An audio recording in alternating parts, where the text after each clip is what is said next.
iPad there. Yeah, laptop.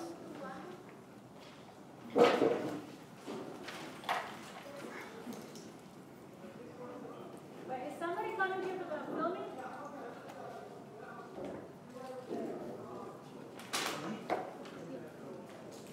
So we just start? Yes, that's what I want to check. But I want you to hear, like, so you'll hear whoever doesn't want to be filmed? Okay, cool.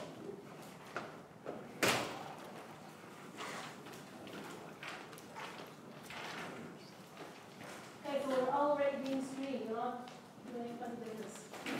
Hi everyone, welcome to round 2 of UDC 2017. My name is Senior. I'll be your chair for this round. I do not mind how you address me. I think it's generally best to address the entire panel, but whatever makes you feel comfortable with while during your speeches will be fine by me as well. I will allow my panel to introduce themselves. I'm Danny. I'm Michael. Great, thank you. I will now take speaking orders from teams. Please state your name according to speaking order, and then if you wish to express a gender pronoun preference, feel free to do so. If you do not want to, that's also perfectly fine. I will probably be using gender neutral language anyway throughout the debate. So let's start with OG. We have TCD Filet. Christopher speaking first, and I prefer he, please. And Owen and he. Okay. In opening opposition, we have UCLB. Wojciech speaking first, he. Leo speaking second, he will die. Okay, thank you. We have TCD C. Jack speaking first, you or they, please. He is speaking back. Okay. And for the opposition, we have second B. Maybe speaking first, she please. Should I speaking second? No preference. Just a reminder, this competition includes ESL speakers. Our languages have gender in them for some reason, so we might use the incorrect gender pronoun. We're sorry in advance. No, please don't feel like it's on purpose. Okay, so this room is being streamed. Is there anyone that wants to opt out of streaming? If you want to say so now, that's fine. If later on you decide before your speech you want to opt out of streaming, just say so. The team is watching us, and they will just stop the streaming. That's what they assured me. Anybody want to mention now that they're opting out? Okay, so I'm using it as a very timekeeping app. You'll hear a ring like this at 1 minute, at 6 minutes, at 7 minutes, and then fabulous dancing by me at 7:15 if you continue speaking. Please make sure you whisper to your partners or write notes. If I cannot hear the speaker that is speaking, I would assume they are winning the debate. We do not want that to happen. So that being said, without any further ado, I have to turn back to Prime Minister.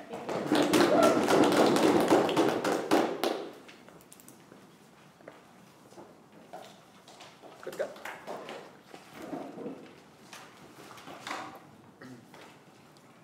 Not since the Doha round of negotiations in 2003 has the World Trade Organization been able to reach a new agreement globally on lowering tariffs. The reason for this is the WTO's current framework is effectively and completely unable to include the interests of developing countries, making them unwilling to agree to those arrangements. In turn, this has meant that overall, the ability of the global economy to liberalize, to lower tariffs, and to make the world richer and to make individuals in it more prosperous has been lowered. But also the ability of those countries in the developing world to be able to build up certain industries that would make them better suited to competition and better able to enter and access the global economy, and as such makes those citizens poorer, but makes us all poorer as a result. Two things I want to talk to you about. Firstly, I want to explain why this leads to us getting better trade agreements. And secondly, I want to talk to you about the benefits to protected industries in certain contexts. A mechanism for this debate.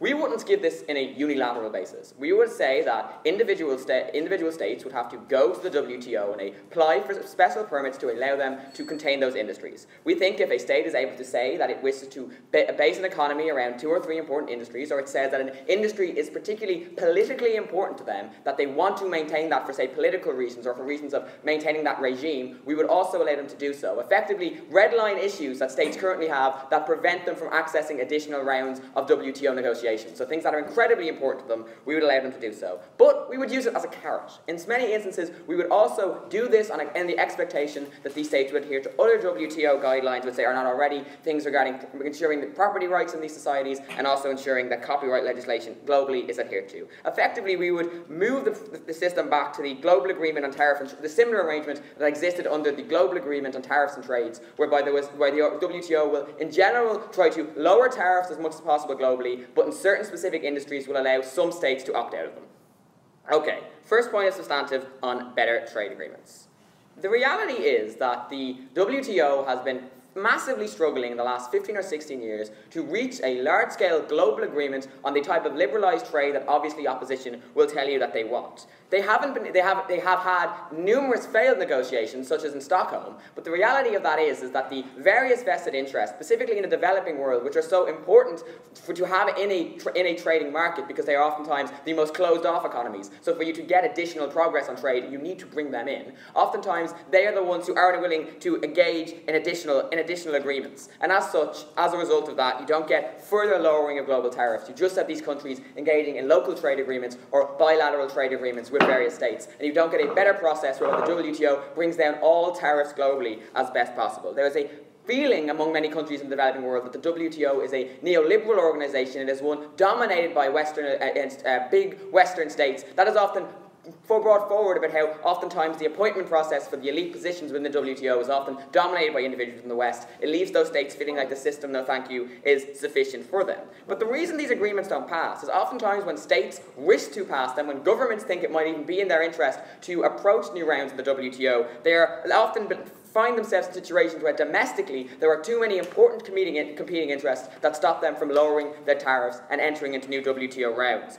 There are a number of reasons for this. Oftentimes there are simply just many industries that are politically influential in domestic states that lobby against this, and oftentimes just giving these states a free pass in one or two cases to be able to deal with the most powerful of those industries will make them more able to access it. But also, many times, politically speaking, many industries are critical to simply a state maintaining its regime. It's how they appease elites in that society, especially in industries, especially around resource-based industries in those instances. As a result of a less intense and less rigorous regime, we think it's far more likely you have a situation, no thank you, like you had on the GATT, where countries are more willing to come to the negotiation table, you will get more lowering of tariffs, and in general, even though there will now be exceptions, tariffs globally will be willing to go down, which will bring the massive economic benefits of more people being able to access more goods, more capital moving around, and specifically more capital flowing into countries that have not had it before. Second point on substantive, I'll take you in a second about where we're going to move on to talking about the exact benefits on the individual countries in the developing world that they get from protecting their industries. Before I move on, back up. You seem to believe that only a few of the interested industries can be able to do this, meaning that if they allow only a few of the industries, only they will be affected. Why do you think it won't affect the whole industry in general and then affect all the prices in the country and destabilize the economy of the country? So I don't understand that insofar as it makes it sound like you're in general opposed to WTO destabilizing it. I just generally didn't. Can you say that again? Just to clarify that again, sorry. We believe that if in only specific industries you will allow this sort of thing, it will affect the whole economy. Do you agree that it will affect the whole economy, and how does this come into your points? As in, if you liberalise in certain instances which would affect the economy, yes. I'm not being like, I am just generally slightly confused, like Owen might have a response to that, I just don't fully comprehend that, okay? So secondly, on the benefits of protected industry.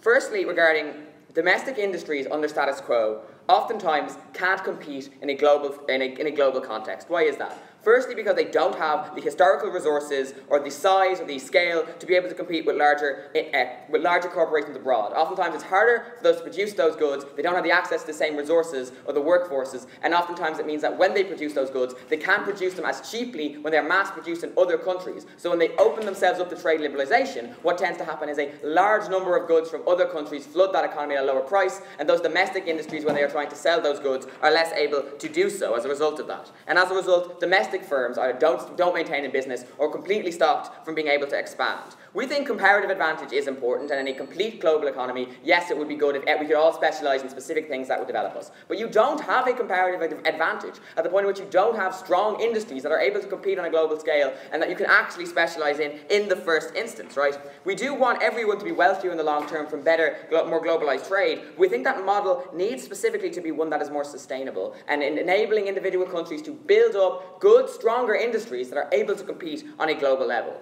Other important aspects is that when governments are able to have these bigger domestic industries that are free from global competition, those industries often get bigger and pay large amounts of domestic tax, both from the businesses themselves and the people they employ. Given the comparative in that instance is often Western investment, which tends to be very effective at avoiding the payment of tax and and expatriating profits outside of the country, that comparative is that these individual states have no more money that they can do things like on spending on infrastructure, on spending on roads, on spending on the port that make it better for you to be a global member of the trading community when you have the infrastructure to more easily move around goods. But you also get more industries engaging more with experience, you get a greater proliferation of skills, you get more drive domestically for better education to do so. Ladies and gentlemen, we generally do think that trade is something that works, but we think we need to move from the current model to one that is more sustainable. Very happy to propose.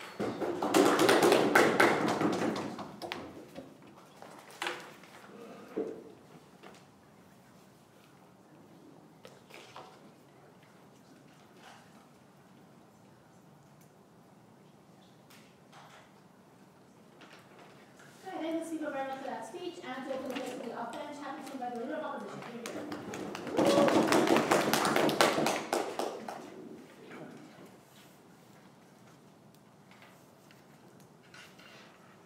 Sorry, got lots of paper.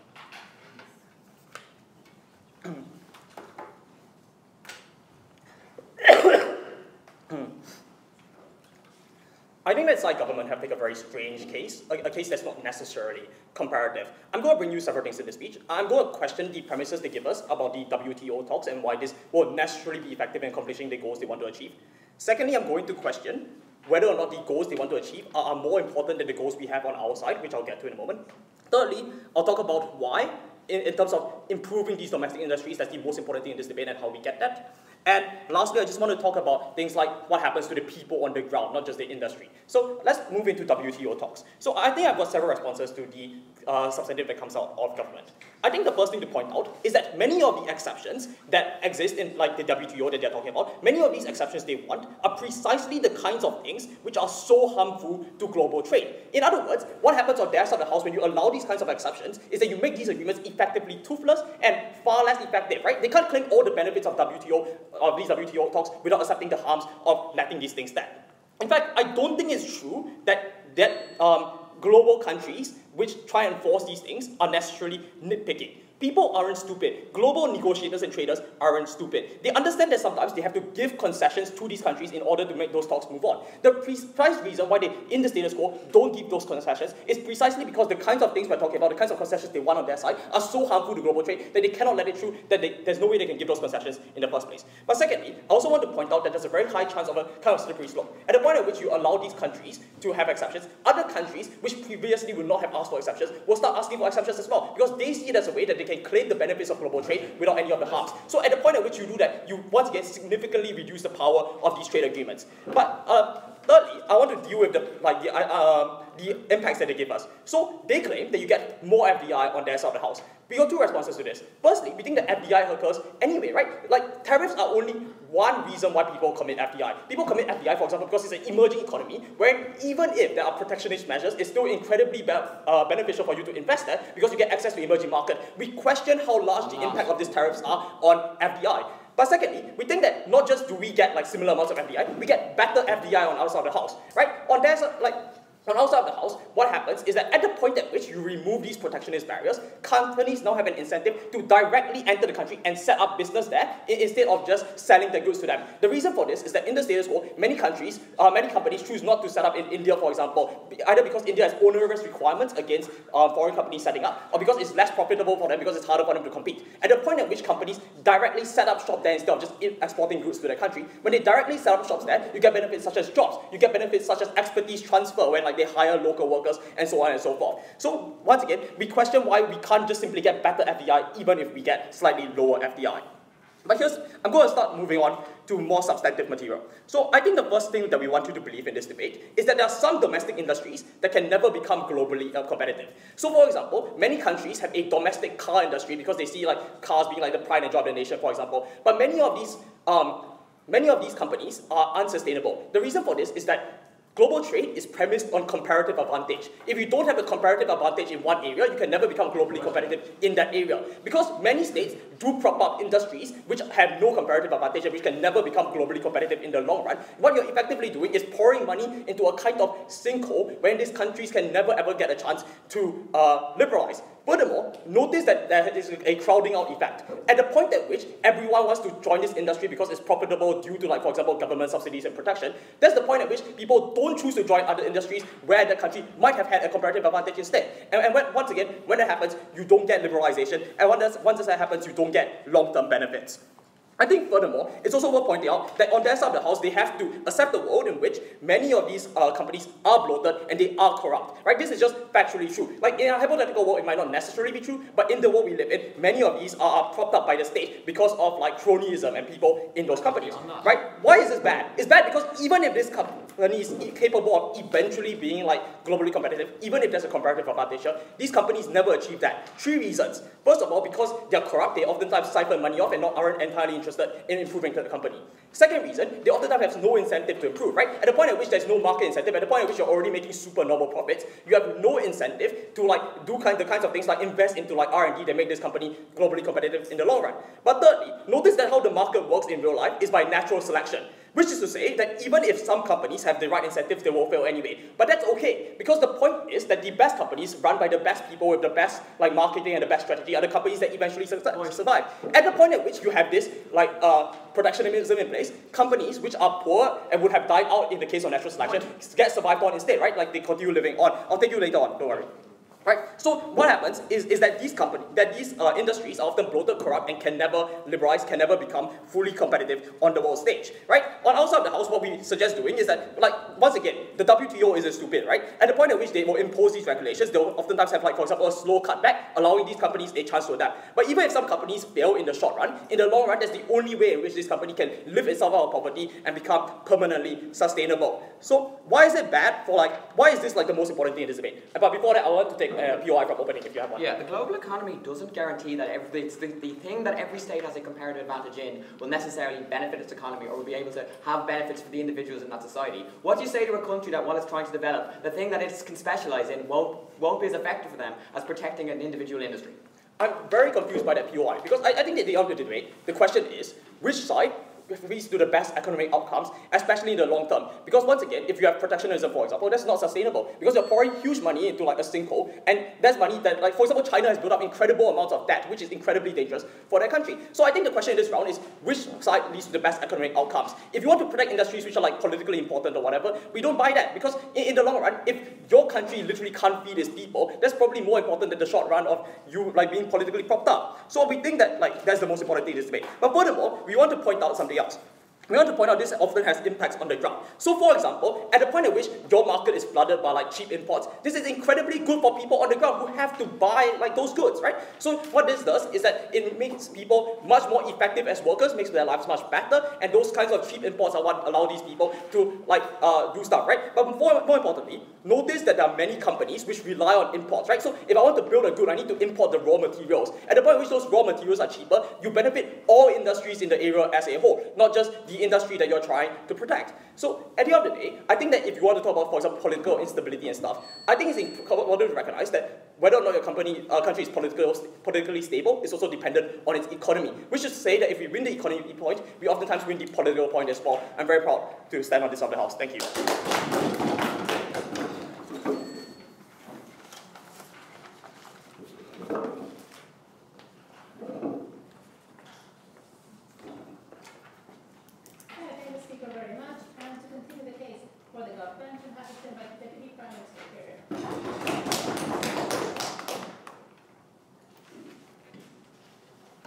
Okay, so two things in this speech. Firstly, why we think this makes countries in general more liberal. Secondly, the benefits of having protected industries. And just to be very clear before I get into this, we don't think the comparative here is between having protected economies versus liberal economies. We think most of these countries in general will start allowing most imports in because now they can finally pick and choose to some extent which ones they want. So they'll now sign up to free trade agreements because they won't lose the key industry which keeps them in power or keeps their country ticking, right? So getting right in then. Firstly, on why this makes places more liberal, right? Firstly, some responses to what we got, right? So firstly, insofar as this idea that this will stop countries from coming and setting up there, like countries would love to go set up in India right now, but can't because there's so much protected stuff. We'd say that's a good example, right? Where India, it doesn't particularly sign up to most, hasn't signed up to any the WTO agreements and Doha agreements, right? And that's because it has so many protected industries that it doesn't want to let countries in, right? But we tell you, if it could sign up to a free trade agreement, which would guarantee the 3 or 4 most key industries in India, it would probably liberalize the rest of its economies, so it becomes much easier for most companies to come in and access their labor, because that's the important thing. The labor that attracts people to these countries is general,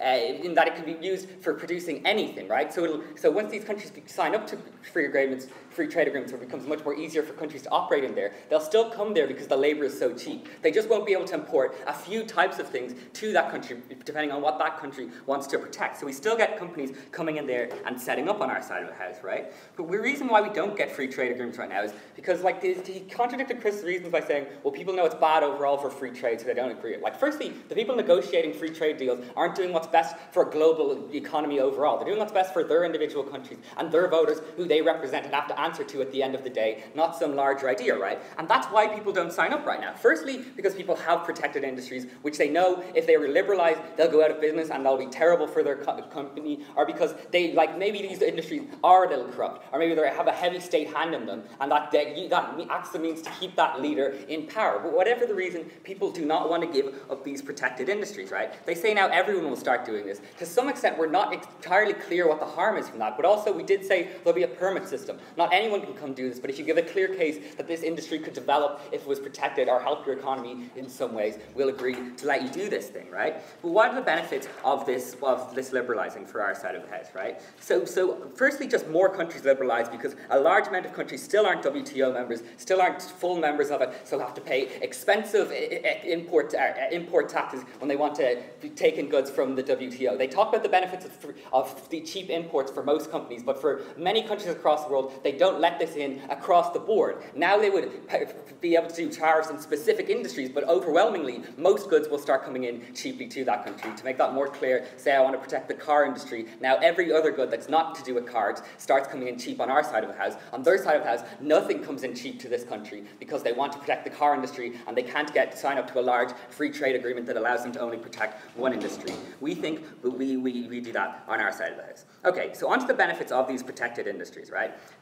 Two particular responses to them. Firstly, they say these countries can never become liberal. We say the opposite, because on our side of the house, you integrate, your economy develops in such a way where you have protected agreements, but your economy also starts to rely on the liberal free trade that starts coming into your country and the cheap goods that start coming into your country because you sign up to this WTO agreement. So then eventually, when you have to renew this permit or sign up to a new free trade agreement, you'll need to, if you want, you won't be able to continue protecting this thing forever, so you'll need to have it in some sort of way that it can eventually become integrated into a more larger liberal economy, because the rest of your economy, it depends on liberal free trade and cheap goods coming in, which will, because you're signed up to WTO agreements, right? Next on their point about long-term survival of the fittest. Like, this is great, except if you ignore that there are very few major corporations operating, for example, anywhere in sub-Saharan Africa, and that unemployment rates in formal employment are incredibly low, right? It's just not true that every country can develop an industry which produces something that enough people in the world want, that those can feed all their people, and that's what we think is that's what we think is incredibly important in this debate. As evidenced just by the real world, where there's plenty of countries who haven't, there's few countries who've developed purely on the means of the free market. Most countries, like Southeast Asian countries, used heavy investment and protected heavy industry industries. See many production industries in China, which were protected for many years, now are the most competitive in the world. See cell phone technology in South Korea, which is still very protected and has allowed them to develop an international brand, which brings in massive unemployment and economic gain to the country. So what's the benefit of protected industries? A few things on this. Firstly, higher employment for your country, right? That just means that there are lots of knock-on effects, right? There's more people in your country with jobs who spend that money, and there are people who need to produce things to sell those things, and you get knock-on effects in that term. But as they mentioned, you also get knock-on effect in terms of the country is much more stable just when a larger percent of the population are in work, right? You get things, crucially, you get things like the government can take in tax, right? Like that is crucial. Like for many countries, these single industries will be where they get almost all their tax revenue, right? People who, for the comparatives here, one, that labour is just not being done in that country, so literally you lose all that tax. Or secondly, it's done by a company who just operates a factory in there but locates their headquarters abroad and expatriates all the profits, and there's very little money to tax. That tax goes to building things like infrastructure, like education, like the things that make a country sustainably successful in the long run, but also allow all the FDI that they want, because like no matter how much you want to invest in a country, you can't do it if they don't have roads or a port for you to make use of their cheap labour. We give them the skills to develop those things, right? You get massive skill transfer because people, it's easy to attract experts to come and work in your country because they can become head of this well-paid company, and then they pass those skills down to the people who work with them, who in turn pass down to the people working with them.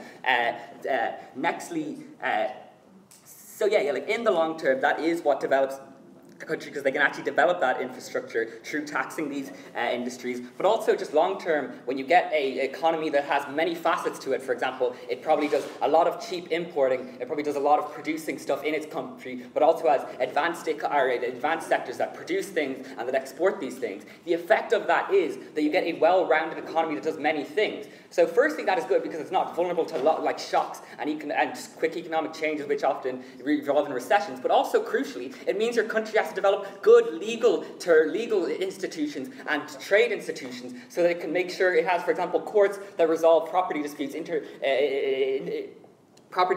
intellectual property disputes, things like that, it means that overall your country gets better at guaranteeing that when goods go in a truck at point A, they come out at point B and they're all still there, because you get a multilateral economy which has to trade with each other in that manner, as opposed to one that just exports everything or just imports everything. The benefit of that is that you become a much more promising country to trade in, because you have the infrastructure to actually allow like courts and roads and to allow people to trade in your country. Very happy to propose.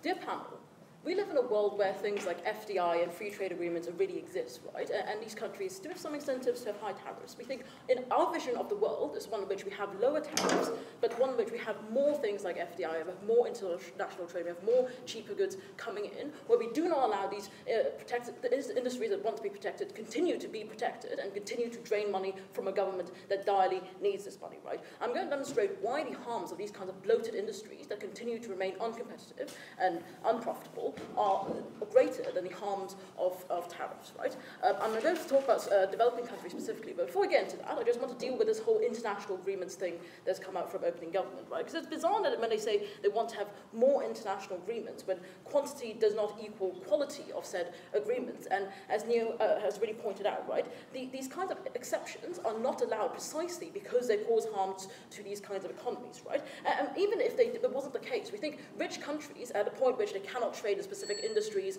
with these developing countries, are less likely to agree to these kinds of agreements anyway, so it's unclear how you do get more agreements right now, right? But if it's true, as opening government points out, there are currently many other reasons not related to tariffs that means developing countries don't agree with the WTO. For example, the view that the WTO is a neoliberal institution, I think these sort of views would still remain, so we don't see what concrete benefit comes out of that. But we think the more important thing is to focus on developing countries, right? And first of all, I just want to point out, right, opening government assumes that having protectionist measures equals that this developing country can therefore develop a globally competitive industry. And at the same time, right, they concede that these countries have historically lacked the kind of resources to compete with the developed countries, right? So it's supremely unclear at what point these industries will be so competitive and these protectionist measures will be taken away, or they'll be something so competitive and therefore bring in all that money they want to talk about, right? It's very unclear when that occurs. But more than that, opening government wants to have its cake and eat it, right? Because they say, oh, we only focus on very specific industries, and that's fine, we'll isolate that, and the global trade that comes in won't affect other things. But bear in mind that industries are often very interdependent, right? If you're talking about specifically the car industry, you also need necessarily to protect the steel industry, things like in terms of technology and oil and so on and so forth, right? Because all these industries rely on the other industry being competitive, right? So even if you protect your car industry, you necessarily means that your other forms of industry simply don't work out. And if it's the reverse, for example, you protect your steel industry, it still doesn't mean you're profitable, because at a point which international companies can sell you cheaper end products, right, people are more likely to buy those, and it's unclear why they necessarily want to purchase stuff from your specific steel company, right? But more than that, right, the second thing I was to point out that of these things are money sinkholes, right? And at a point which you protect these, you often have to keep your protection forever, right? Bear in mind, for example, in Thailand, where they gave subsidies to rice farmers, there's huge political backlash at the point where they want to remove this because they realized that it was hugely unprofitable and actually draining money from the government, right? We say at a point, right now, there may be a situation where some strong political elites may want to keep certain industries protected, but as long as we rip off the bandage now, at least we don't suffer from the harms that come off long time when we continue to pour money into an industry that simply doesn't give us profit, right? And thirdly, right, there's an opportunity cost to this, right? Because at a point we allow these countries to think they should spend money on these industries, which bear in mind aren't going to become profitable until a very, very far in the future. We mean that they sacrifice the opportunity for liberalization and putting the money into other things instead, for example, attracting international companies to spend there, right? So then, moving on, right, to the second issue of FDI, right, because we think at present it's not the case where just because we have that we don't have FDI right now, right, we think on our side what we do have is an increase in this with a slight reduction in tariffs, and why this is important is because it only really occurs when international companies think they can trade with the emerging market where it's more profitable for them to set up shop there rather than in their own countries and therefore import goods in it. And we think that's more likely that they'll actually directly set up business there rather than just import goods at a point which the cost of setting up isn't that high, right? And we think that's important in terms of the profits actually gets spent on like expanding the business, expanding, for example, infrastructure in that specific country rather than simply importing goods in there because they don't think it's profitable. We think likewise, once they set up shop in that country and register there, those tax revenues go into that country. So opening government's fear of them running off with the profits doesn't happen. Closing? Okay, so how often do you think developed countries flout WTO regulations and subsidize their own and protect their own industries? We think it probably occurs from time to time, and we think that's problematic. But equally, we think it's more likely to occur at a point which you think you will legitimize in doing so, and it's much harder for them to exert political pressure to get rid of those things, right? But more than that, we think corruption is a serious problem, right? As Wei Shin points out to you, right, that very often the reason why these industries are protected are not necessarily because they are good for the country in the long term or the short term, but because political elites derive some sort of gain from them, right? But we think, if anything, the existence of more international companies encourages the reduction in that corruption, right? Because when international companies want to expand, they're more likely to lobby for more legal protections and less bureaucracy in terms of filing taxes and less of their money being skimmed off the top, right? And in order to attract international companies, we think also these governments have a corresponding incentive to reduce things like paperwork, things like administration hiccups, reducing level of corruption to recover that, right? So, and we think that even if there still remains political elites, it's better to remove them right now than wait for things to get even worse long down the line, right? But last thing in terms of the benefits, right? Because as Wei Shin has pointed out to you, simply on a matter of quality of life, right? When you're able to access cheaper goods from international markets that are produced more cheaply than in your own country, you benefit from that because you're able to access more of these goods. You have more income to spend on other things to better your life. You think that's generally good for those people overall, right? But secondly, that these cheaper goods actually help to support domestic industries, right? Because you have cheaper component parts in order to build your factories, in order to develop your car industry. Again, benefits you because you as a domestic industry spend less. But why do we say long-term economic growth is more important, right? Because we say, look, what these governments need most, I think, is money in the long term to put into other things for sustainable growth. For example, things like education, healthcare, developing more infrastructure. We think, first of all, that the greater presence of international companies and the greater amount of profit, as well as cheaper goods given to people, increases the potential for this, right? It gives greater potential for you to have that amount of money to put into developing that sort of growth to improve the quality of life of people overall, right? But more than that, we say, like, at a point in which your economy becomes stronger, right? Your currency becomes worth more. On a relative level, you have more money to spend. Like, even in real terms, you're able to, but at the same time, in real terms, you're able to access, like, more goods, right? This means, you have better quality of life overall, and international goods are more affordable. Look, at the end of the day, we think it's important that the WTO takes a stance and says, look, it's not worthwhile for you to keep on spending money in your domestic industries. We want to incentivize you to accept international companies coming in and allowing you those job opportunities, those cheaper goods to reach people, even to improve their lives. We think it's very important to oppose.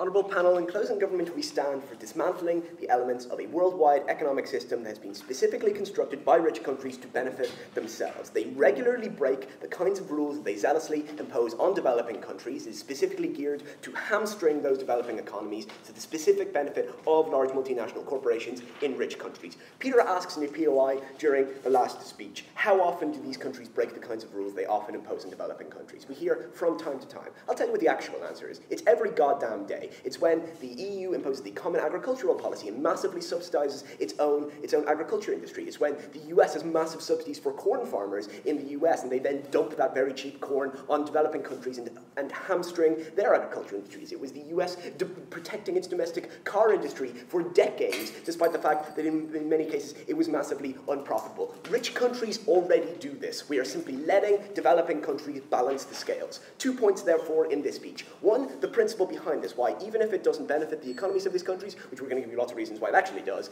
they specifically have a right to do this, and the WTO has no right to use its massive comparative power to stop them. Second of all, why the long-term economic development of these countries is massively helped by this, the consistent development of the middle class, etc. Okay, first of all, 5 points of experience rebuttal to the opening opposition case. First of all, the idea that industries that have no comparative advantage should just be allowed to die. We think that maybe that is true. We think specifically, a lot of the time these countries have comparative advantage in certain industries, but they are massively outcompeted by the kind of advantage that large multinational corporations get as a result of being large multinational corporations. It's not that rich countries have comparative advantage in every industry. It's just a large multinational corporation has the reputation to get cheap deals from suppliers and has the expertise to sort of out-innovate the local businesses in these countries. It's able to source parts from around the world because it can afford to ship them in. That kind of thing. Okay, we think that specifically we're not actually doing away with the idea of comparative advantage. We just think that these countries will need a little bit of time to develop the kind of comparative advantage that they have. Second of all, on the idea of corruption, why we're going to end up just subsidizing super corrupt industries. Okay, we think that we're not going to do this. We think that the WTO is probably not going to grant license for these countries to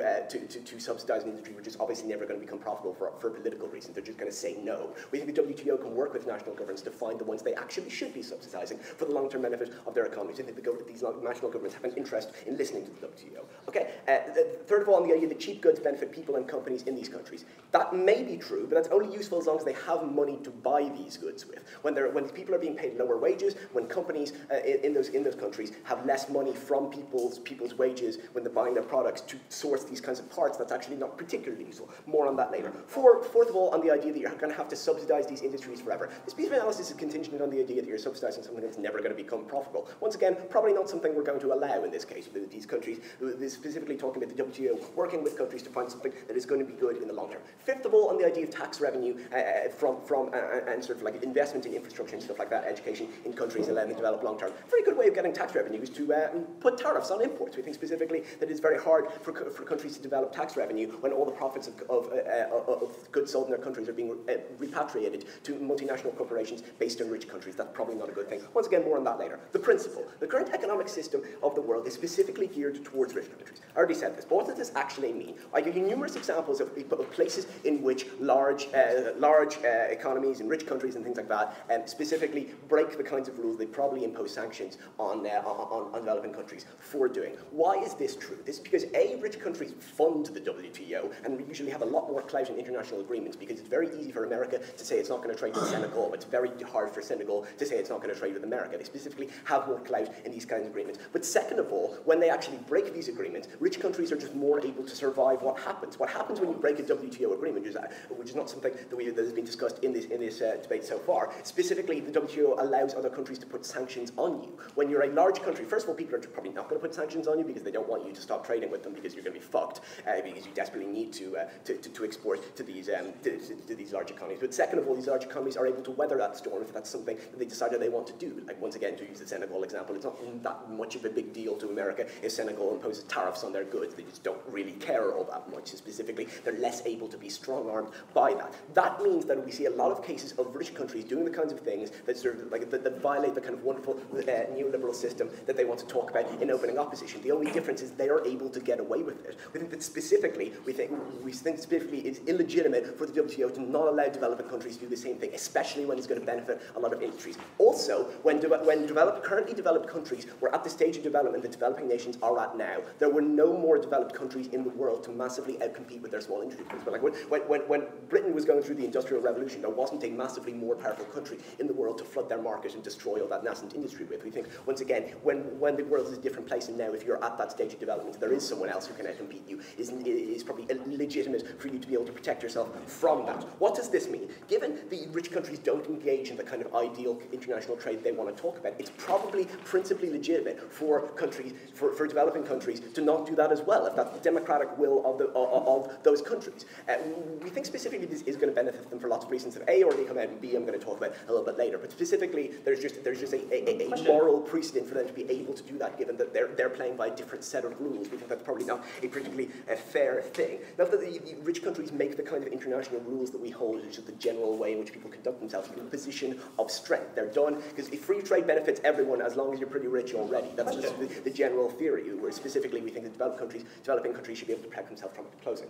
Yes, you seem to think that because one player breaks the rule, we should allow the rest of the players to break the rule, and that way we're going to even it out. What you're doing is actually giving less power to the WTO and not really controlling any of the situation, and you're still not controlling who has more or less power. Thank you. Look, if we could stop rich countries being dicks, we definitely do that, but we think that seems very unlikely. They have massive power in every international organization. I'm not sure who is going to stop them breaking the rules, so we might as well even the playing field a little bit. Let's talk about long-term economic development, because we specifically think that when you're the chief source of employment in your country is multinational corporations, which probably happens if they can massively outcompete local industries for the reasons we already gave you. We think the people are probably just going to have lower wages, and they're going to be working entry-level jobs, factory jobs and things like that for multinational corporations instead of founding businesses of their own, rising to managerial positions within those businesses, that kind of thing. Specifically what happens therefore is people are paid lower wages on average than they would be otherwise. That means they're less able to spend money in other businesses and allow those businesses to develop. It means the capital, they're less able to gain capital from like owning businesses and getting paid higher wages in those businesses to then go and found more businesses. This means they're less able also to give money to their children and sort of over a series of generations rise to the middle class. It means they are less able to lift themselves out of poverty, to get healthier, to get more educated, to just generally raise the standard of living. It also means that the development of middle class, which tends to democratize countries, happens a hell of a lot slower. Peter's going to tell you a little bit more about that, but because of the general principle of this, because of the way the international system is rigged against these countries, we are so proud to propose. Thank you.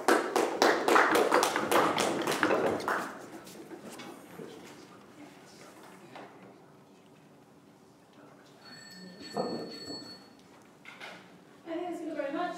And to extend the case for the offense, I'm happy to invite a member of opposition. I'm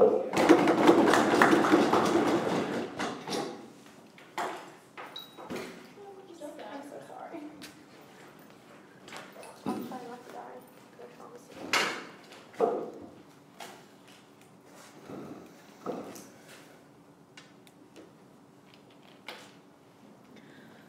So in OO, we would like to talk to you today about a few very specific things, because so far we've heard about those international concepts and how things would generally work or how people generally behave, but let's talk about the process of how things would actually work on the ground. I will have two main points for you today. The first being how the secluding of a specific industry from the rest of the world harms both the industry and the common folk living in that country. And my second point will be how importing a certain product encourages creating a similar product locally, and thus creating a competition and all the benefits we get from that. So let's dive in. I have one external point of rebuttal. The rest of my rebuttal will be within my point. I will try to make it as clear as possible. My external point is that we hear from closing government how people would usually, how the rich countries usually take advantage of the poor countries when it comes to the trading table. We say, even if it's true, it's not, shutting down those industries are not the way to solve stuff. If we do not trust the governing power that is within our reach, we have no place telling them to shut down or not shut down. Grant permission to start out the industry or not grant that permission. Meaning, if we do not trust the governing power, we have nothing to do anyway. So let's dive into my first point. Let's look at companies that are within the industry today. When we see those companies rising up from the ground, let's talk about trading not trading companies, industries within the country, such as toy manufacturing, product manufacturing, and things that are done locally.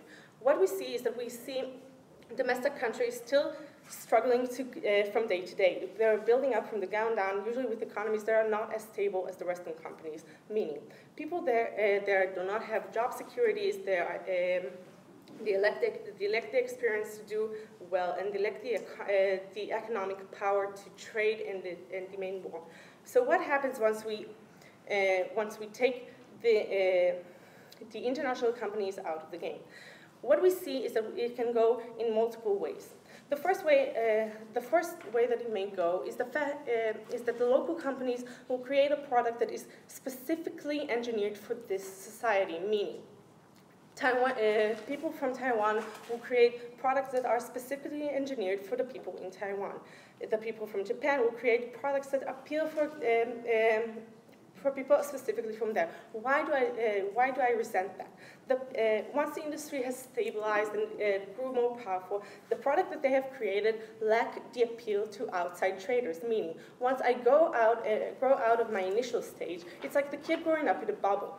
Meaning, I don't have the same immunity, the same immune system that has been developed through trade with international people to know what the international crowd wants. And when I finish my product and I try to put it out there, I found that I cannot do that because the international consumer is either uninterested or unable to take it into their own country because of the changes and the lack of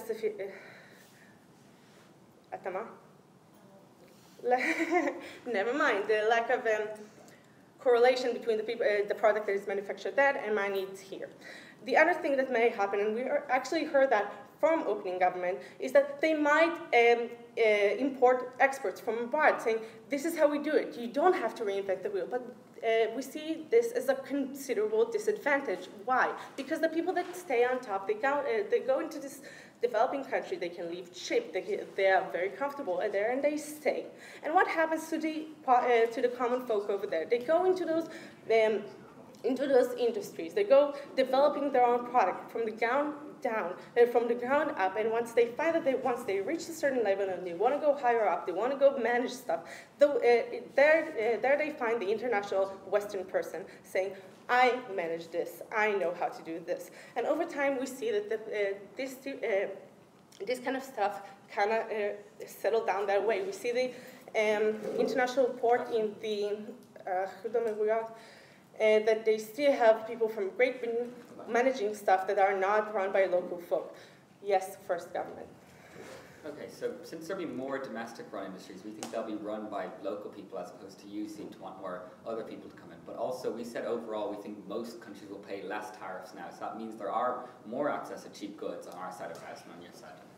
Okay, it will be more thoroughly answered in my second point, and I will be glad to engage it. But on a quick note, we do say that once you build a company from the ground up, initially you're unable to give the same standard care that would be demanded over the large companies coming from abroad, and we do presume that these companies enforce those kind of standards because of the newly found interest of the global world within those countries. We do see that people resent the standards being given to children in China when they go into this industry, so we do see global supervision over there. So we do see that within the local government there's less supervision, meaning less jobs or less security.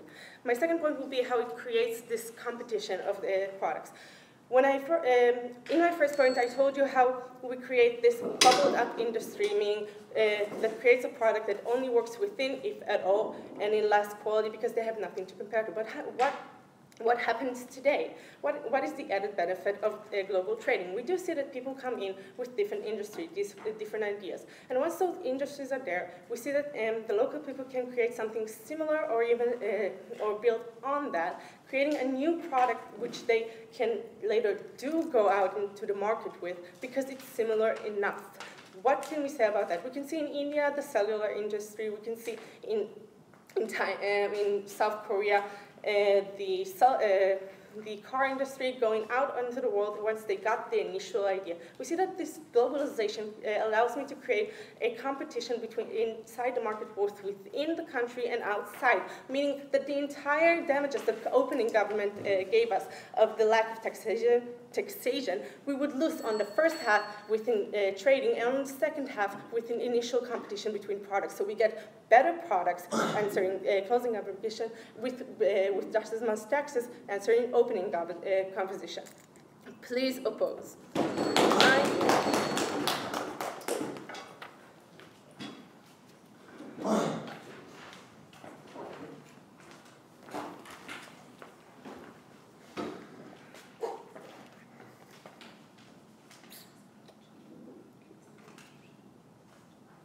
Madam Speaker, under the status quo, there is no free market in international trade. There are over 100 countries in the WTO, and over 50% of cases of rule breaking are committed by the United States. When the US are sanctioned by that body, they can simply ignore those sanctions because their economy is so massive that the retaliatory tariffs, which are the main way in which you are able to, like, the WTO can sanction someone, in that they allow other countries to sanction you back, and those are ineffective because they aren't economically damaged by that. In contrast, the kind of developing countries that we want to talk about are massively harmed by those kind of sanctions. That makes them, as OG pointed out, massively unwilling to sign these kind of potentially beneficial trade deals in the first place. And secondly, as we point out more importantly, we think it is principally utterly illegitimate for the international economic system to work in this way. We think that because of how prices work specifically, like sometimes retaliatory subsidies can lead to prices actually being accurate, in that if the US subsidizes a thing and you counter-subsidize a thing, that can lead to the prices being accurate, and then all the kinds of benefits of comparative advantage come into play. But we also think that principally when your economy has been damaged and has been screwed over by this kind of system, we think it is principally legitimate for you to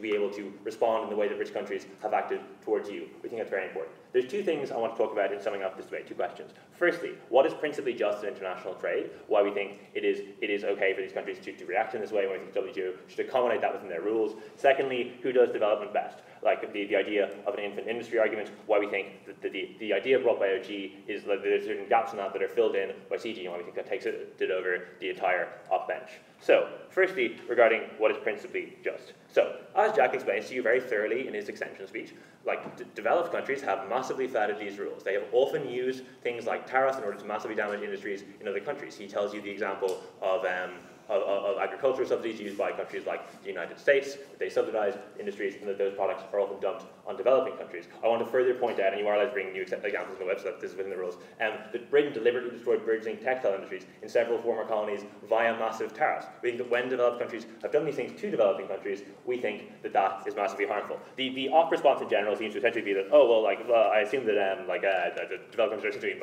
nice about this. That is, as we pointed out, untrue. But they also have a further claim. They claim that, well, if you ignore the WTO rules in one case, it gets worse, because like if people are formally allowed to do these kind of things, then obviously like that will create a principle that everyone will do it all of the time. We think that that is untrue, because under the status quo, nobody is formally allowed to do it. People already do that. We think that as far as countries could gain a benefit as developed countries from doing that. We think that they are likely to do it. They do it under the status quo. We weren't given reason to assume that it would necessarily get any worse. We think it is perfectly reasonable for developing countries to react in this way. We also think like there are economic benefits, as we've been talking about through the whole Gov bench, regarding like why in general free trade is good outside of specific industries that you want to put tariffs on. Therefore, these countries do still have an incentive to sign up to these deals in the first place. We think if they want to run some kind of case about like, oh, the WTO will be utterly destroyed by this, they think we need more than a bit of analysis saying that no, thank you, that people will just leave because like if one person does a bad thing, everyone else will do the bad thing. Because if that was true, then like literally no one would ever listen to the WTO because it rules outside by the US all the time. But other countries do often listen to it.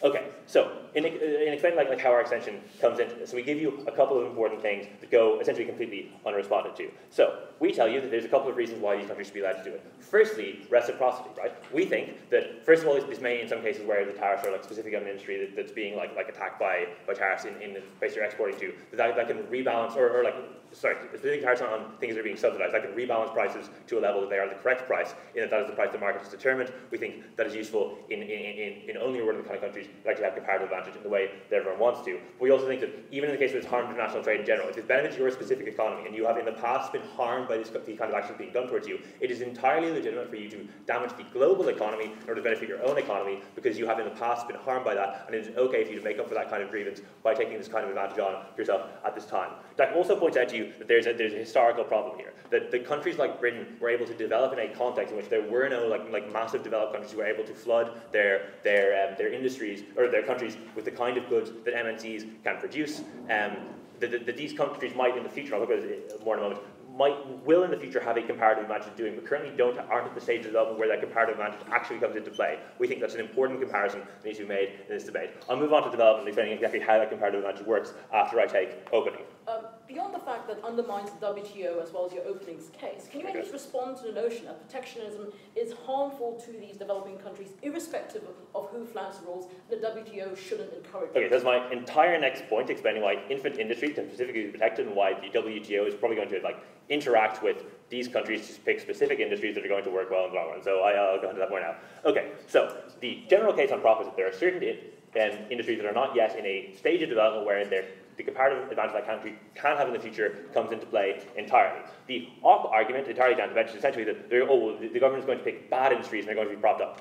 Given that the WTO has to specifically approve which industries are taken in, I just don't know why this is going to happen. Given that the WTO has to agree to let them do this, I don't understand why the WTO wouldn't specifically pick industries and help out the country and interact with them and talk about which industries are going to be picked. Given, I think there's a structural reason why they would be good at this. They're extremely highly trained economists. It's like the World Trade Organization. Obviously, that will draw in the best economists in the world. That just seems logical, that they will be very good at doing that. This is where I respond to the CO exception, because the CO exception is essentially an example of a reason why these industries being picked would be bad industries. So specifically their claim is that that people will develop industries that will only be beneficial in a local environment, i.e. they will develop products that will sell well locally but won't sell on international markets. Given again, the WTO must pick which industries are going to get this, and given that countries in general presumably want to develop in the long run, in that you get much more money as a government if you do develop, because export markets are obviously much bigger than internal markets.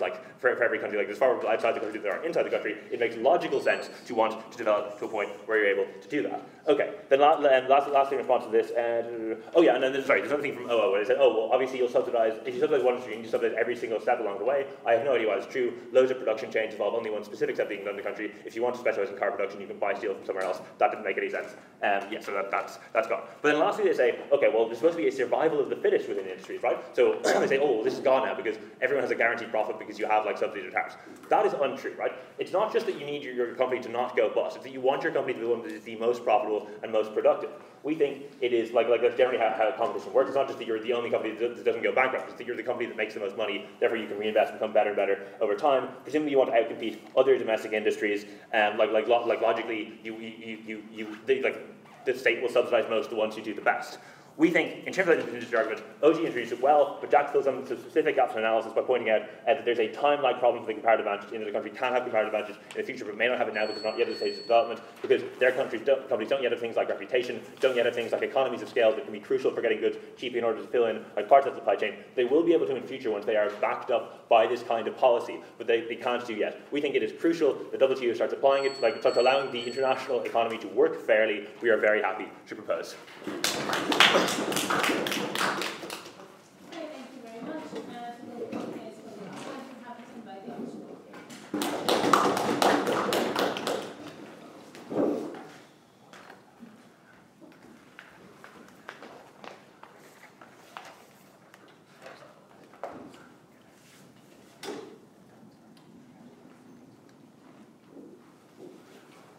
Okay. I will try to include all of my rebuttal in my points. I think it's a lot more organized. Let's start with a bit of framing. First of all, I want us to look at what we're actually trying to improve here and who we're actually trying to help here.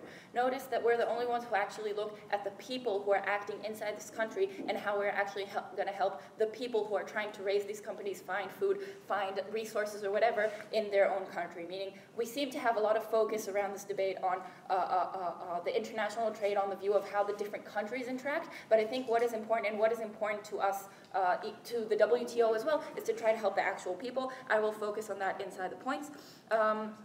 Another thing I want you to notice is that we had a bit of disagreement here between the sides on will there be fair trade, won't there be fair trade, how much fair trade will there be, and I want you to notice quite a few things in this situation. Notice that, as we already heard from the government bench, you can't, no country or many countries can't create everything that the country needs, meaning they always have some sort of import coming from different countries. They can't always do the best. So even in the situation where we haven't signed these agreements, there will be some sort of import on some ways, even if it's not global trade, it is bilateral trade, as we heard from opening government, meaning the country is still open to some trade, which is very relevant to our points. Now, I'd like to point out a few things that I don't exactly understand from closing government. I want you to notice two of their main points. First of all, they're saying people are going to learn less because they're going to be working for somebody else instead of bringing up their own company and having the local domestic industry. Now, what I want to say is, even when you get a lot of help from your government, notice that most of these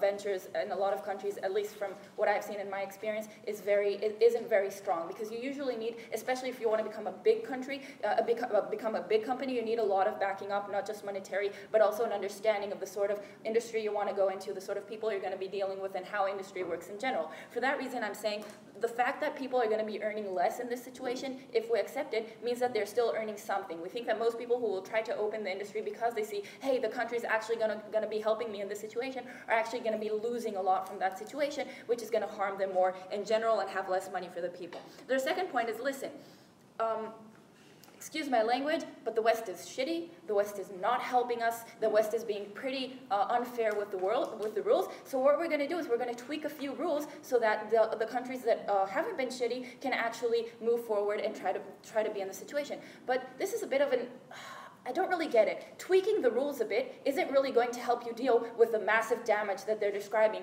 that comes from the West every day. So either you throw away all the rules at all because they're not playing by the rules, so why should I play by the rules? Or what you're coming and saying, we're going to make a few changes, and in that situation, if you're not completely changing the whole infrastructure, I really have a hard time seeing how you're going to make such a huge change that will actually help these countries succeed in the manner that we've heard them, because they're saying it's okay, we're legitimized to make these changes because the Western countries have caused this damage, and that's why we need to actually give these countries another chance. But as we already heard from Adi, your ability to actually succeed in this situation, your ability to actually succeed when you're part of the domestic industry and you don't have enough international coming in, is very low, because you don't know how to work with that industry, you don't know the rules of the games, and you don't have that experience, and then at some point you're going to either crash or slowly just use your momentum, and even if you succeed to some point, you can't actually go outside and succeed on a global scale, meaning you can't actually bring money from outside into the country. So what we're saying is, even if you do give them these sort of easier laws and etc., you're not actually fixing the damage, and you are actually making it worse, because they're spending a lot of money on companies that are not actually going to be able to succeed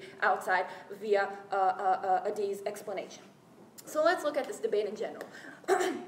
What we're bringing you is, let's look at the people, let's look at the companies themselves, why they won't be able to succeed and why this will hurt the people in the country. We're coming and telling you there's a few reasons why these companies won't actually succeed inside the country if we don't have enough international trade that is actually helping them. One thing we're saying is, because they don't have that competition inside the country, they're really focused on something that is good for a specific situation at a specific time. And as Adi explained, we don't like that, and we think that is bad, because it means that whenever something new comes, then I don't know how to deal with it, and I can't broaden my way into the rest of the world, meaning I can't bring money from other countries into my own countries, as they claim that other countries keep doing from our own country. The second reason for that is, listen, if we don't have this experience from a lot of global trade, if we don't have these people who deal a lot with global trade and are already in this industry, we don't have people who can bring the new industry, the new domestic industry, into a way that it can actually deal with the global world, meaning that usually the higher ups in these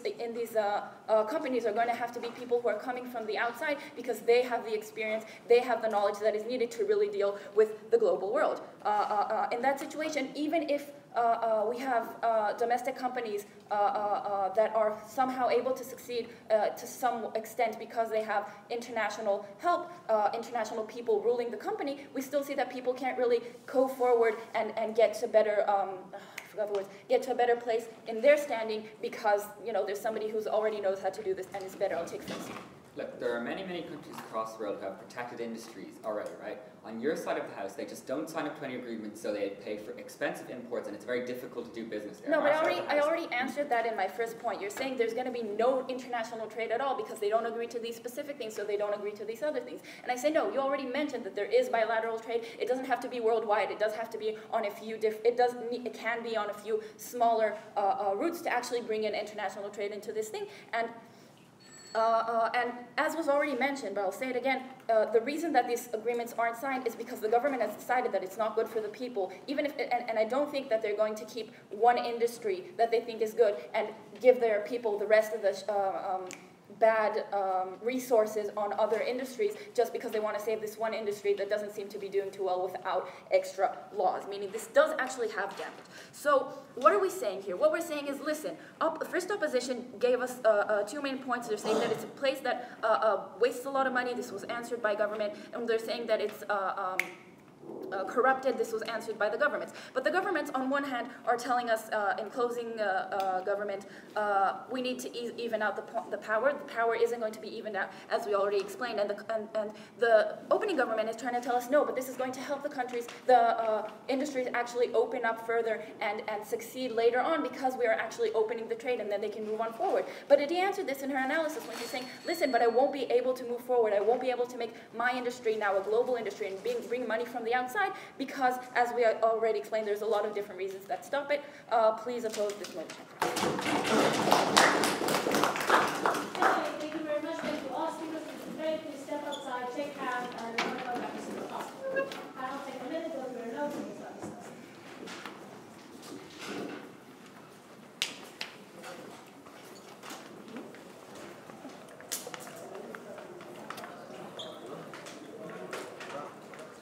Well done.